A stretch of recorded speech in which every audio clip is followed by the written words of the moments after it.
Hi everyone, Anthony Fantano here, internet's busiest music nerd, and it's time for a review of Melophobia, Fear of Music, from the band Cage the Elephant. Not no more! Free them now! Free them today! Free! Free them! No more in the cage! None! Never! No more! Free! I hate Calcichesta.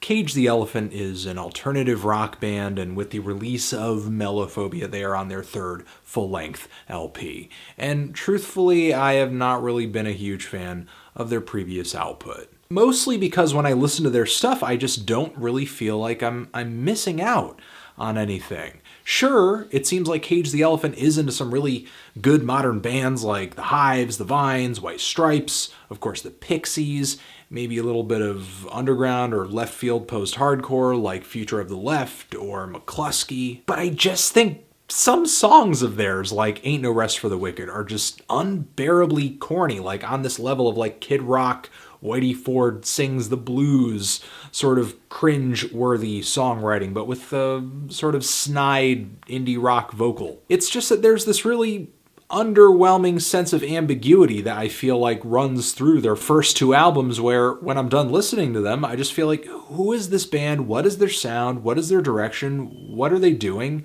I'm just not sure. I was gonna skip over Melophobia. I wasn't gonna listen to it, but out of recommendation by a lot of people whose musical tastes I trust and a lot of people who watch this show, I decided to check it out and was pleasantly surprised. And in my opinion, this is Cage the Elephant's most consistent album in terms of the way that it sounds and songwriting quality. The production, the mix, and the instrumentation is great. It all sounds punchy, clear, well-balanced, and yet there is kind of this gritty, dirty, lo-fi vibe to the recording as well that feels like it's intentionally placed there just to make things a little dirty. Stylistically, it still feels like Cage the Elephant is coming from that same place with alternative rock, blues rock, garage rock. On this LP, I would actually say that Cage the Elephant sounds like the Black Lips if they could pass a drug test.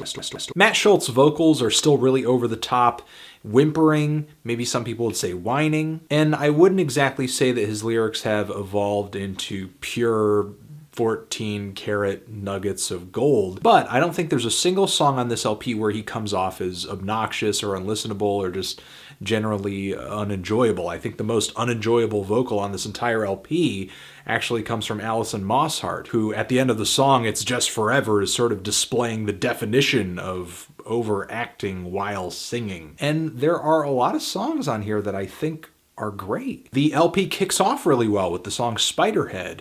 Not a bad tune with some fun, catchy, sweet, melodic guitar leads, as well as some plinky pianos. I also love the really weird skip edits that occur toward the end of the track that lead into a pretty nice guitar solo.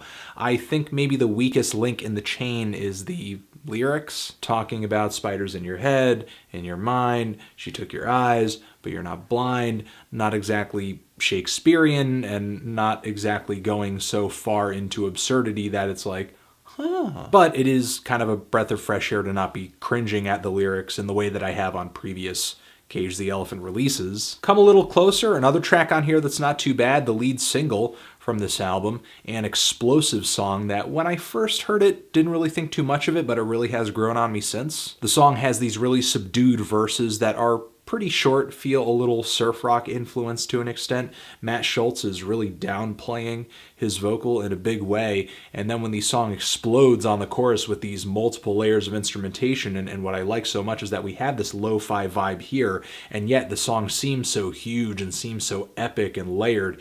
It's pretty beautiful. Come a little closer and you see. The ending of the track is pretty explosive too, and to me says a lot about Cage the Elephant's maturity with their songwriting on this LP. Even though all the songs here are pretty much a verse, chorus, verse structure, the band is really great at sort of throwing some little surprises in here or bringing some significant instrumental changes from one part of the song to the other so that there's a lot of variety, there's a lot of color, there's a lot of personality. The song Telescope being one moment that I think is an example of that, and I think a song that is actually interesting from a lyrical standpoint, a track that tells a story, paints a character portrait about a person who's a bit of a recluse. I won't go any further into the lyrics than that. And I think it's a beautiful tune, a front runner for my favorite on this LP, and kind of has that tenderness to it that a song like A Day in the Life from the Beatles has. I especially like the vocal bridge toward the end of the track with the beating drums in the background. Like I can, and I won't. It's a really nice piece of progression for the song. Again, Cage the Elephant impressing me with the way that they build these songs and move them from point A to point B. There's actually another ballad on here called Cigarette Daydreams, which is the closer. It's kind of a short track, a little anticlimactic for the last song, but another tender moment that goes over pretty well. I actually like the string sections on this track a lot, the bowed strings, the pluck strings.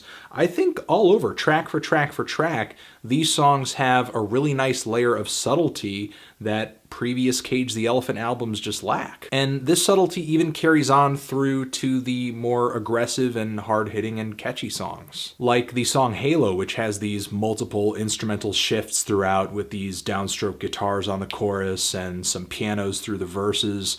And stylistically, especially with Matt Schultz's vocals, the song feels like kind of a hybrid between a Strokes song and a Vampire Weekend song. To me, that's sort of the appeal and the combination of influences too on the track Take It or Leave It.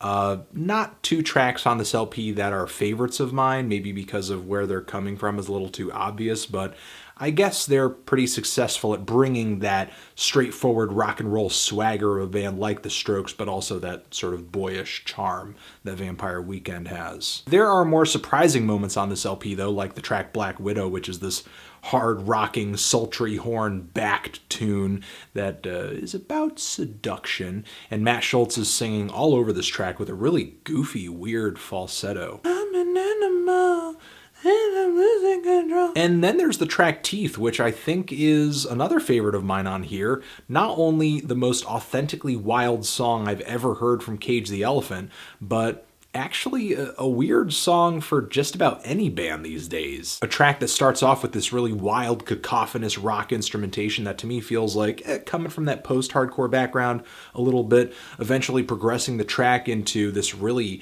nasty, weird sax solo, and then an odd space of spoken word that's really off-kilter and kind of unsettling. Again, to an extent, I feel like we are delivered an album from Cage the Elephant that is all over the place. It's kind of schizophrenic, but they did a much better job this time at finding a sound, finding a production style that links all of these songs together, even as Matt Schultz goes through just as much schizophrenia with his vocals. I like this LP. I was surprised, pleasantly surprised at how good many of the tracks on this LP were. The production is great.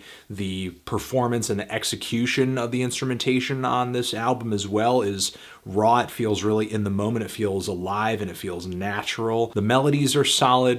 The choruses are really infectious, even on the songs that I'm not too crazy about. There's quite a bit of detail and personality. I'm feeling a strong 7 to a light 8 on this thing. Transition. But if you've given this Cage the Elephant album a listen, what did you think of it? Did you love it? Hate it? Why? What do you think I should review next? And that's it. Also, I have a new music video review video over at the Maker Music YouTube channel. Click on my face if you want to watch that or find a link down in the description. And yeah, that's it. Cage the Elephant, Melophobia, forever.